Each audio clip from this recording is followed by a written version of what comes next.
Bom dia, graça e paz, Jesus. Você, sua casa, sua família, bem-vindo, bem-vinda.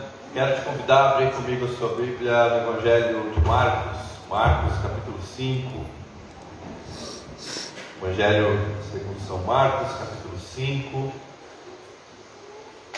E seguindo dentro da série, Quinto Surgir, orando a respeito de, quando me pediu para que eu compartilhasse, orando, Deus me trouxe esse texto e eu quero dividir com você esse texto, Marcos capítulo 5, a partir do verso 21. Nós vamos ler alguns versículos aí, tá bom? Diz assim a palavra do Senhor para nós: Jesus entrou novamente no barco e voltou para o outro lado do mar, onde uma grande multidão se juntou ao seu redor na praia. Então chegou um dos líderes da sinagoga local, chamado Jairo. Quando viu Jesus, prostrou-se a seus pés e suplicou repetidas vezes: minha filhinha está morrendo, por favor venha e ponha as mãos sobre ela, cure-a para que ela viva. Jesus foi com ele e todo o povo seguiu, apertando-se ao seu redor. No meio da multidão estava uma mulher que havia 12 anos sofria de hemorragia. Tinha passado por muitas dificuldades nas mãos de vários médicos e ao longo dos anos gastou tudo que possuía sem melhorar. Na verdade, havia piorado. Tendo ouvido falar de Jesus, aproximou-se por trás dele no meio da multidão e tocou em seu manto, pois pensava: se eu apenas tocar em seu manto, serei curada. No mesmo instante, a hemorragia parou e ela sentiu em seu corpo que tinha sido curada da enfermidade. Jesus imediatamente percebeu que dele havia saído poder, por isso virou-se para a multidão e perguntou: quem tocou em meu manto? Seus discípulos disseram: veja a multidão que o aperta de todos os lados, como o Senhor ainda pergunta quem tocou em mim? Jesus, porém, continuou a olhar ao seu redor para ver quem havia feito aquilo. Então a mulher, assustada e tremendo pelo que lhe tinha acontecido, veio, ajoelhou-se diante dele, contou o que havia feito. Jesus lhe disse: filha, sua fé a curou. Vá em paz, seu sofrimento acabou. Enquanto Jesus ainda falava com a mulher, chegaram mensageiros da casa de Jairo, o líder da sinagoga, e lhe disseram: sua filha morreu. Para que continuar incomodando o mestre? Jesus, porém, ouviu essas palavras e disse a Jairo: não tenha medo, apenas creia. Então Jesus deteve a multidão e não deixou que ninguém o acompanhasse, exceto Pedro, Tiago e João, irmão de Tiago. Quando chegaram à casa do líder da sinagoga, Jesus viu um grande tumulto, com muito choro e lamentação. Então entrou e perguntou: por que todo esse tumulto e choro? A criança não morreu, está dormindo. A multidão riu de Jesus. Ele, porém, fez todos saírem e levou o pai e a mãe da menina e os 3 discípulos para o quarto onde ela estava deitada. Segurando-a pela mão, disse-lhe: Talita cum, que quer dizer: menina, levante-se. A menina, que tinha 12 anos, levantou-se de imediato e começou a andar. Todos ficaram muito admirados. Jesus deu ordens claras para que não contassem a ninguém o que havia acontecido e depois mandou que dessem alguma coisa para a menina comer. Vamos orar? Deus, nosso Pai, essa é a Tua palavra para nós nessa manhã. Essa é a Tua palavra para nós todos os dias, mas é especialmente a palavra que o Senhor trouxe para que nós pensássemos juntos e fôssemos direcionados pelo Teu Espírito Santo nessa manhã. Deus, eis-me aqui, apesar de mim, e o desejo do meu coração é de que o Teu Espírito Santo fale com todos e cada um de nós, para que de uma forma, ou melhor, para que da forma que só o Senhor pode fazer, nós saiamos daqui abastecidos pela Tua Palavra, encorajados pela Tua Palavra, confrontados pela Tua Palavra, confortados pela Tua Palavra, Senhor. Vem sobre nós com Teu Espírito Santo, por favor, Senhor, em nome de Jesus e para o nosso bem. Amém. Esse trecho, você percebeu e provavelmente você conhece, contém duas histórias juntas. O texto começa com Jesus sendo interpelado por Jairo, que era um líder da sinagoga local, para que a sua filha de 12 anos fosse socorrida. Jairo estava desesperado porque a sua filha estava à beira da morte, com apenas 12 anos. Estava pronta para morrer. Ele não havia mais o que ser feito, então ele decide fazer um pedido ao mestre. E eu que sou pai, você que também é pai, mãe, ou você que não é, mas tem alguém muito querido, você imagina, bom, não seria difícil eu pedir para Jesus curar a minha filha? De fato, para mim não seria, mas para esse homem era muito difícil. Ele era líder da sinagoga local e ele participava de um grupo que considerava Jesus herege. Jesus havia sido expulso de perto deles. Então aquele homem, ao se aproximar de Jesus, ele comprometia a sua reputação. Jairo coloca a sua reputação em jogo para que ele pudesse se aproximar do Cristo e pedir a ele um toque à sua filha. E Jesus recebe o pedido desse homem e segue na direção da casa desse homem. Mas há uma interrupção no caminho, há uma interrupção na jornada. E essa interrupção para mim é maravilhosa, porque Jesus tinha uma urgência a ser atendida. Ele não estava diante de algo corrido, de algo rotineiro. Era uma criança de 12 anos que estava à beira da morte. Então, Jesus, vamos logo? Jesus, acelera o passo, vamos. Tem muita gente aí te apertando, vamos cortar caminho por aqui. E de repente alguém toca em Jesus. Então Jairo se desloca até Jesus e faz a Jesus um pedido. Mas de repente aparece alguém na história que faz um movimento. Mas o movimento. E essa mulher, que pelos mesmos 12 anos, que era a idade da filha de Jairo, estava sofrendo de hemorragia crônica. E é interessante porque Marcos, ele é o único que dá detalhes do quanto essa mulher tentou a cura. Marcos detalha, dizendo que ela tentou de todos os recursos, que ela gastou tudo que possuía, que ela foi em todos os médicos e que ao invés de melhorar, ela piorava. Ou seja, para aquela mulher, esse encontro com Jesus era a sua última tentativa. Ela não tinha mais nenhum tipo de esperança. E ela via em si uma ferida não apenas da doença que a afetava, mas uma ferida social, porque se para Jairo ele colocava a sua reputação em risco ao se aproximar de Jesus, que ele e os outros já tinham chamado de herege, para essa mulher ela colocava a reputação do próprio Jesus em risco. E de todas as pessoas, porque ela era impura, segundo as leis da época. Ela não podia andar, ela não podia muito menos estar no meio de uma multidão. E pior ainda, ela não podia tocar em alguém. Ela era impura. E ela faz esse movimento. Ela faz esse movimento na direção de Jesus.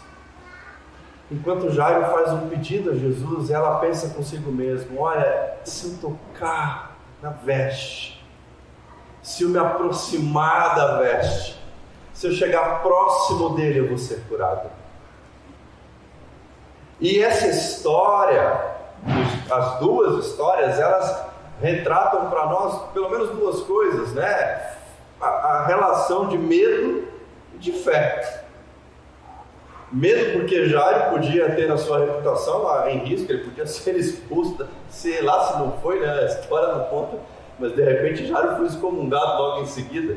E essa mulher também o medo de ser descoberta.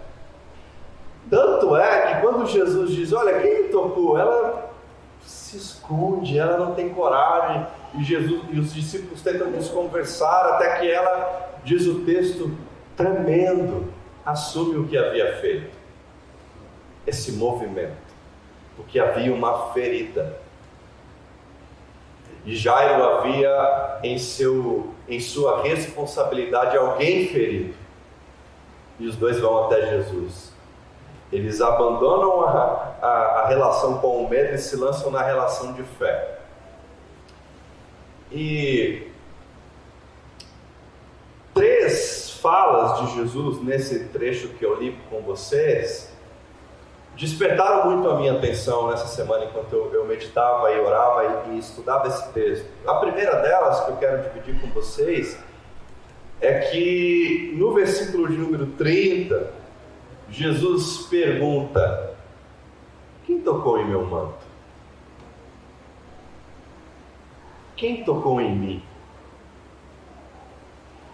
E o contexto dessa pergunta é extraordinário, porque Jesus está no meio de uma multidão. Imagina, assim, gente, vou confessar, eu tenho um pavor de multidão. Não gosto de... Sabe 25 de março? Sabe aquele sonho que muita gente tem de ir para o Paraguai? Nunca tive. Sabe aquela vontade que muita gente tem de ir para 25 de março, nessa época de Natal, comprar as coisas? Nunca tive. Eu não sei, eu fico desesperado. Não sei se chega a ser uma fobia, mas não gosto daquela aglomeração, aquele monte de gente, eu fico agoniado, eu quero ir embora logo. E Jesus está no meio, porque nesse lugar você é tocado e toca o tempo todo com as pessoas, porque as pessoas estão se apertando para ocupar o espaço. E nesse contexto de aperto, Jesus, olha que ideia, quem me tocou? Imagina os discípulos, né?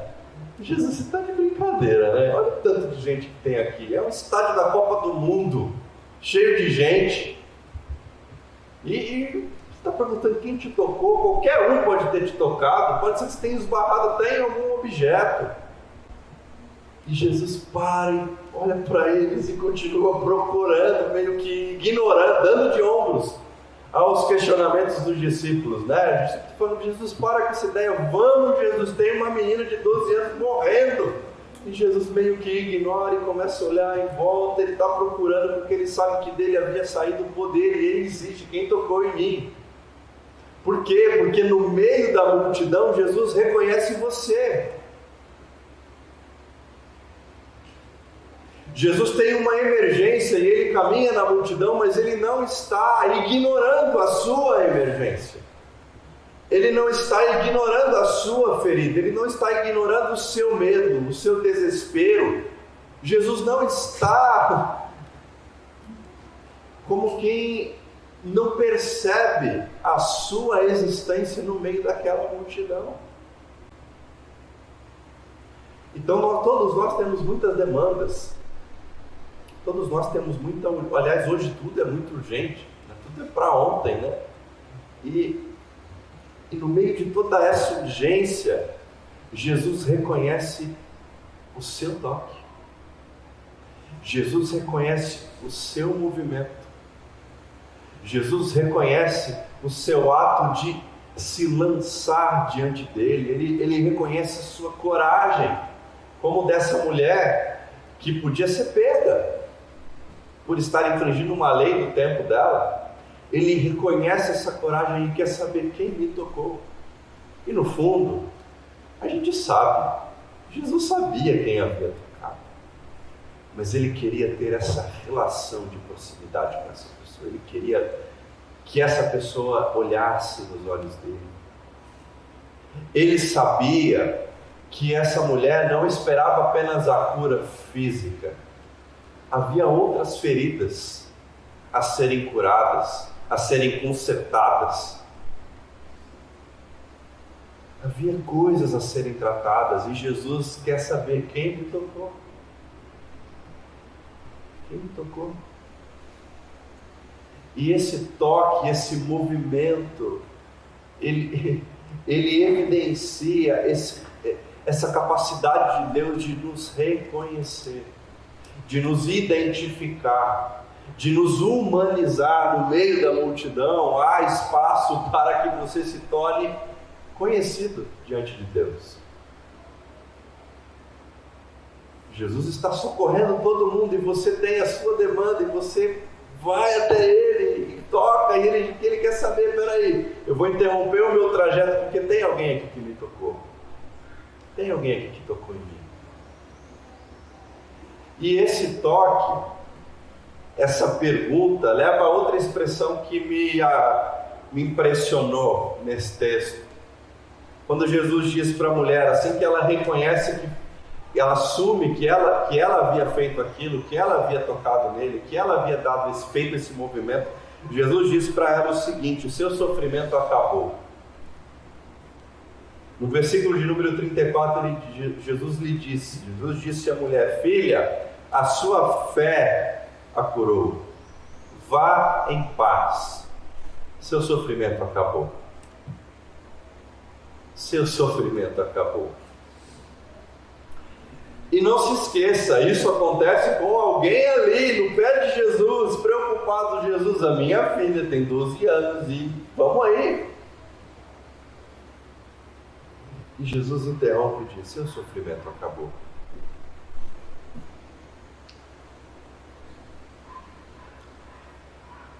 Que tipo de ferida você busca tocar em Jesus para ter esse sofrimento encerrado?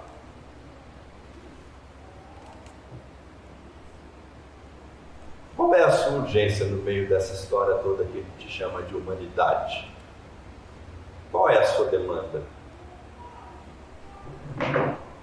Qual é o teu sofrimento? Porque Jesus não está ignorando isso. Jesus não está de costas para você. Jesus não está de costas para mim. Ele está, pelo contrário, disposto a ter essa relação. E é maravilhoso porque Jesus diz à mulher que a fé dela havia salvado, a curado. E a gente sabe que a fé por fé em si mesma, ela é impotente. Mas a fé, nesse caso, ela se transforma num canal onde Jesus pode derramar do seu poder. Então, através desse movimento de fé, Jesus derrama o seu poder. E essa ferida, esses quebrados, sejam eles físicos, sejam eles sociais, emocionais, que aquela mulher sofria, ela é liberta daquilo. Jesus diz: acabou. Fim. Você não precisa mais gastar todo o seu dinheiro, você não precisa mais sair procurando por um novo médico, você não precisa mais procurar conselho de alguém que tentou algum tipo de ritual diferente. Não, acabou. Esse teu movimento na minha direção te possibilitou experimentar o quê? Vai em paz. Vai em paz. Há uma aproximação do Mestre. E essa aproximação do Mestre resulta de vida e paz, gente. Vida e paz. Toda vez que eu me aproximo do Mestre, que você se aproxima do Mestre, vida e paz. Vida e paz. Porque o que é maravilhoso na nossa relação de caminhar com Jesus é que, embora por vezes nós tenhamos medo e o temor nos envolva por conta de determinadas situações, pode ser que ao tocar em Jesus nós não sejamos livres daquilo que nós tememos. Pode ser.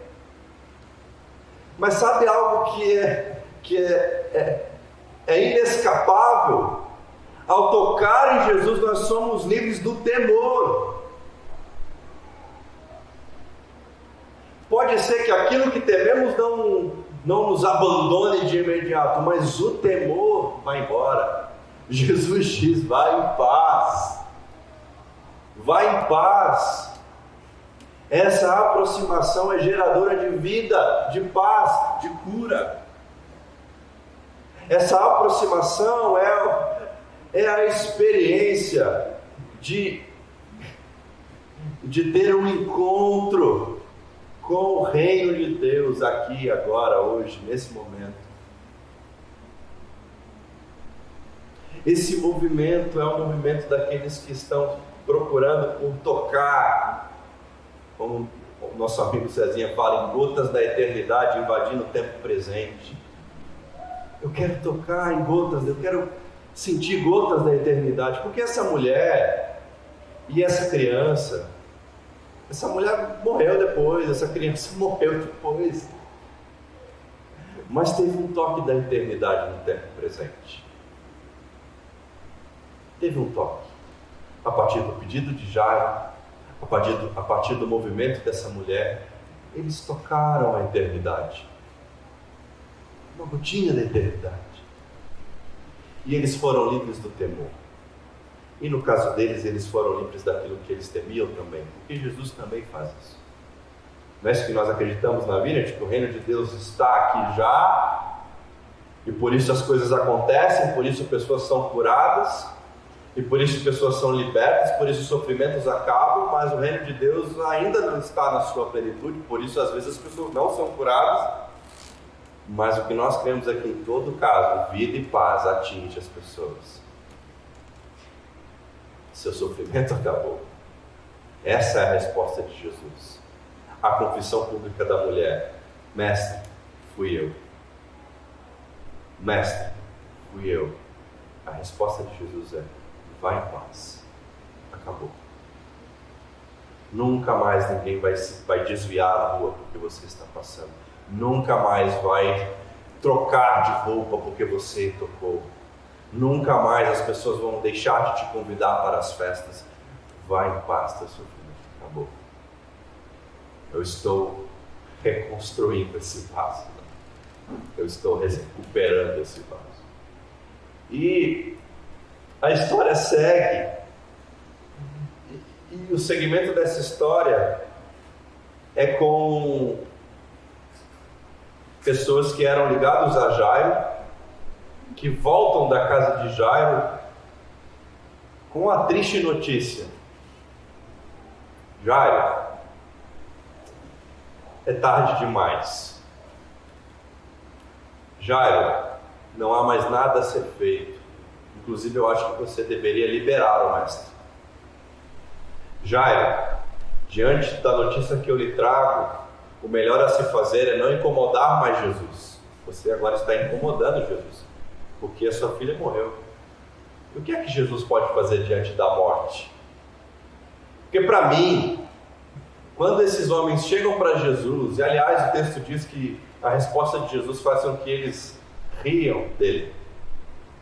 Mas para mim, esse movimento dessas pessoas em chegar até Jairo e dizer: olha, não, cara, deixa ele embora. Porque eles acreditavam mesmo que não havia mais nada a ser feito diante da morte. Que a morte era uma ferida irrecuperável. A morte era uma ferida irreparável. Não há nada para ser feito diante da morte. E esses homens, eles são colocados diante da grande boa nova do Evangelho: ressurreição. Tem um toque ali da eternidade invadindo o tempo presente. E aí, quando esses homens chegam a Jesus, chegam a Jairo, e Jairo, eu imagino, triste, entristecido, Jesus olha para Jairo e diz o seguinte, versículo 36: não tenha medo. Não tenha medo. Apenas creia. Vamos seguir o caminho. Vamos continuar. Me mostre onde é a sua casa. Eu já terminei aqui o que eu estava fazendo. Agora nós podemos retornar à nossa viagem. Me mostra onde é a sua casa. Não tenha medo. Ignore o que eles estão dizendo. Vamos até a sua casa.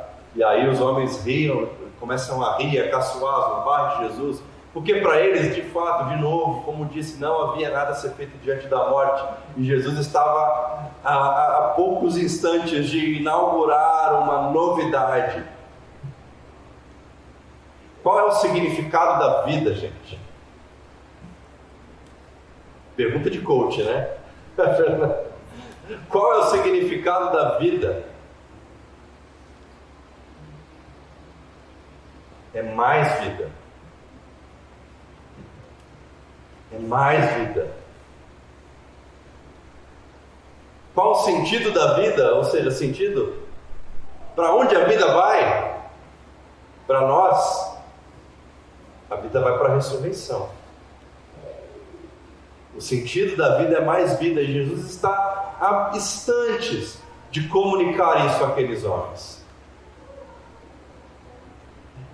E Jesus segue o seu caminho, e Jairo acompanhando e mostrando para ele, e a resposta de Jesus, eu imagino, reverberando na cabeça de Jairo: não tenha medo, não tenha medo, não tenha medo.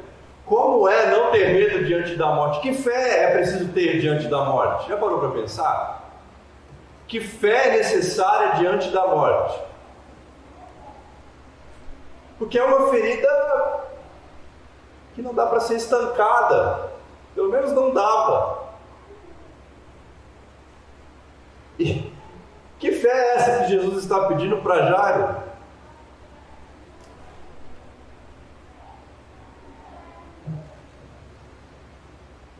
E Jesus chega. Havia ali um grande tumulto, né? O texto diz que havia um grande tumulto, e esse tumulto, algo curioso, as pessoas contratavam pranteadores, contratavam chorões profissionais, para que houvesse lamentação de verdade diante do luto. Então, Jesus sabia que aquilo ali era de fato uma bagunça. O pessoal estava já desacreditando de que algo podia ser feito. Por isso eles já seguiram o rito de luto. Contratem lá as pessoas, vamos preparar aqui um grande pranto. E Jesus chega e diz: que bagunça é essa? Vai, sai, dá licença. Tira todo mundo dali, e vai só ele, a Jairo, a esposa e os discípulos, e Jesus só apenas toca na menina. Dá a sua palavra de ordem, e a menina levanta.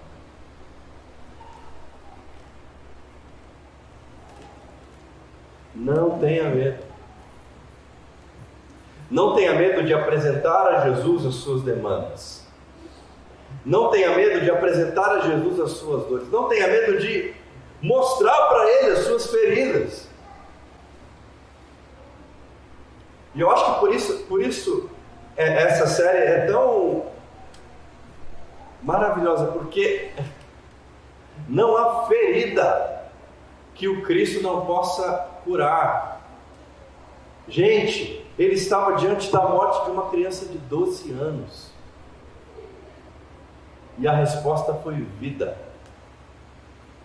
Ele ficou diante de uma mulher que por 12 anos gastou tudo que tinha para ser curada de uma hemorragia crônica. E a resposta de Jesus foi vida. Não há vaso quebrado que não possa ser consertado na mão do oleiro.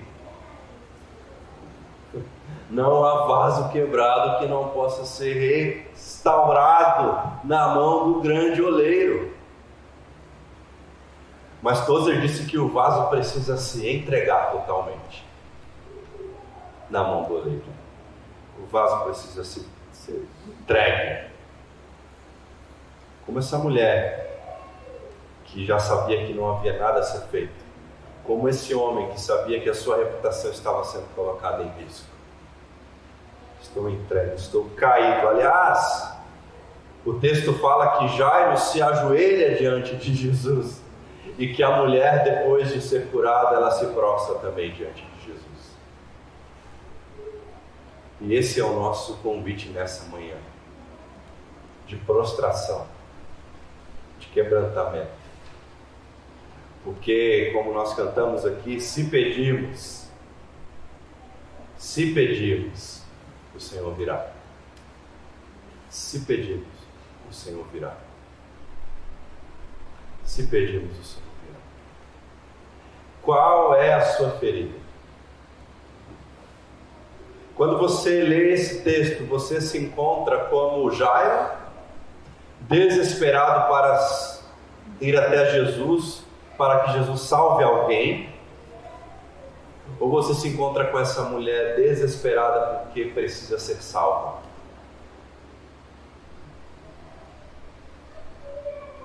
Seja você como Jairo, seja você como essa mulher, a resposta de Jesus para você nessa manhã é vida. Vida. A resposta de Jesus para você nessa manhã é: seu sofrimento acabou. De que sofrimento, Ranieri, você está falando? Quer dizer então que acabou, estou curado? Pode ser que sim. Mas ainda que não, você não precisa mais estar sujeito ao medo. Você pode caminhar na direção da fé. Você pode caminhar a jornada da fé.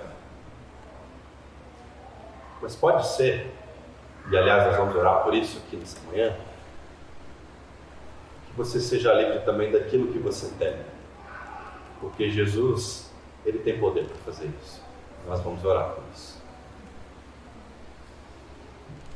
Seja você como Jairo nessa manhã, seja você como essa mulher. Só há um sentido para a nossa vida. Só há um lugar pelo qual a nossa vida caminha. Nós não nos relacionamos com a morte. O nosso destino, e eu nem gosto muito dessa palavra, mas aqui me fugiu todas as outras. Mas para onde nós vamos? Nós não lidamos com a morte. Para nós, o que existe é vida e ressurreição. É vida e mais vida. Esse é o sentido da vida. E é nessa caminhada de sentido para a ressurreição que todas as nossas feridas são restauradas. Nós que somos vasos na mão do grande oleiro, todos nós estamos nas suas mãos e Ele está nos remodelando. Pode ser, na verdade é meio que inevitável, né? As cicatrizes ficam. Eu tenho uma cicatriz aqui de um tombo que eu levei uma vez, ralei todo o braço. Cara, mas não dói nada mais. Não dói nada, eu puxo, eu aperto, não me dói nada. Mas eu lembro o que aconteceu. E eu lembro que Deus me livrou. Então você vai olhar para as suas cicatrizes e vai se lembrar que Deus te livrou. Mas tem ferida aberta hoje. Aí você olha para as suas cicatrizes e fala: bom, Deus me livrou ali. O poder dele não foi diminuído para ele me livrar aqui também. Por isso eu quero orar. E quero que a gente faça isso juntos. Amém? Amém? Sobe no corpo. Feche seus olhos. Porque se pedirmos, o Senhor virá.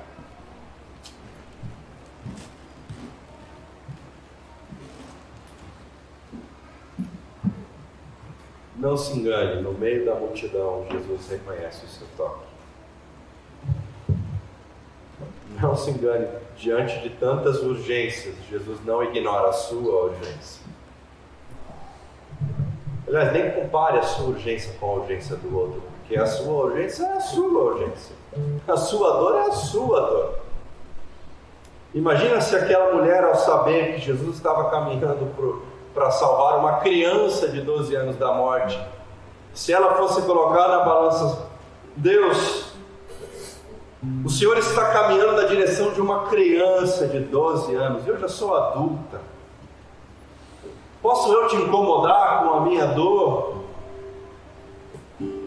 Posso eu te atrapalhar? Posso eu interromper o teu caminho com a minha dor diante de algo tão terrível que é a morte de uma criança? Se Sim, você pode. Aliás, você deve. Porque o caminho de Jesus não é interrompido. O caminho de Jesus é onde nós somos inseridos. Jesus não interrompe o caminho. Jesus insere pessoas no caminho. Aquela mulher foi inserida no caminho de Jesus. Não toque.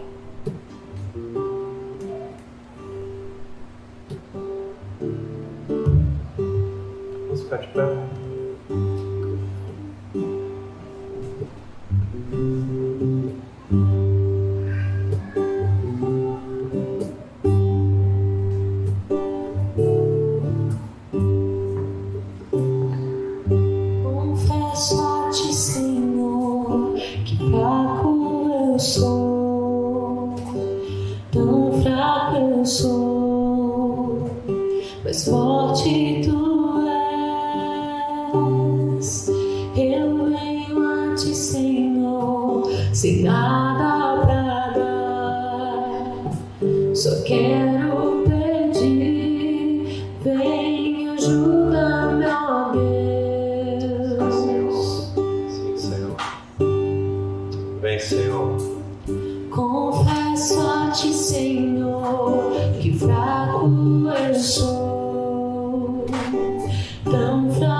Porque o Senhor vai reconhecer o seu toque. Vem, Senhor. Vem, Senhor. Vem. Amém. Vem. Se pedimos o Senhor. Vem, Senhor. Vem. Não há toque que não seja reconhecido pelo Senhor. Vem, Senhor. Vem, Espírito Santo.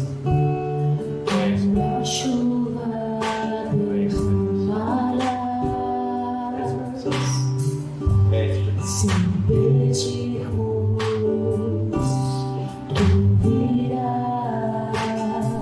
Pode vir e orar para essas pessoas.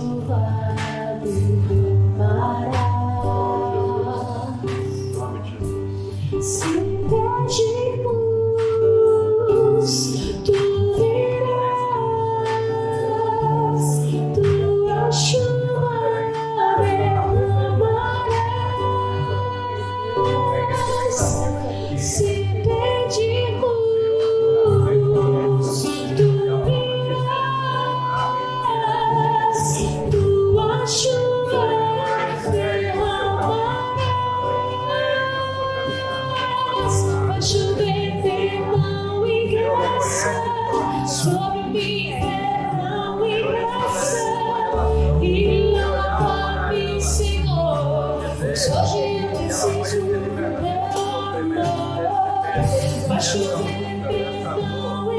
graça, sobre mim perdão e graça, me lava-me, Senhor, pois hoje eu preciso do teu amor.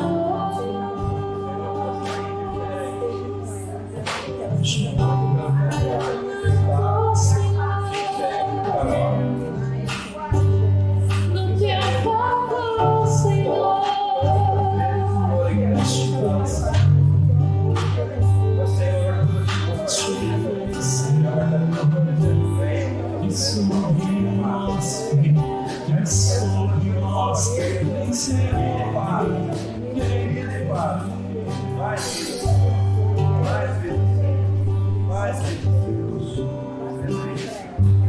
Sim, Senhor. Sim, Senhor. Mais vida sobre nós, sobre a tua igreja, sobre a tua casa, sobre o teu povo, sobre a tua cidade, sobre os nossos corações. Vida, vida, vida do Senhor, restaurando feridas, recuperando histórias, restabelecendo a confiança em Ti, vivificando o nosso coração. Vida e mais vida do Senhor, emanando do Senhor, afetando-nos a todos nós, enviando-nos para proclamar que a vida do Senhor sendo oferecida livremente, enviando-nos para nos dizer lá fora: ei, você quer vida? O Senhor tem para você vida, vida e mais vida. Vida e mais vida. O Senhor reconhece o teu toque nessa manhã. O Senhor reconhece o teu movimento nessa manhã. O Senhor atende o seu pedido nessa manhã de ter essa relação de intimidade contigo. Deus nosso Pai, obrigado, Senhor. Obrigado, Senhor. Obrigado, Senhor. Obrigado. Obrigado porque o Senhor nos reconhece. O Senhor nos identifica, o Senhor nos dignifica. Obrigado, Senhor. Obrigado, Senhor. Que nós possamos sair nessa manhã daqui, Senhor, com o sentimento de Jairo, com o sentimento dessa mulher, sem medo, com fé, sem sofrimento, com vida, com paz, experimentando o poder da ressurreição. Leva-nos assim, Senhor. Leva-nos assim, com vida e mais vida, para a glória do Teu nome, para o avanço do Teu reino, para testemunho da Tua presença em nosso meio. Vida e mais vida sobre nós, em nome de Jesus. Em nome de Jesus.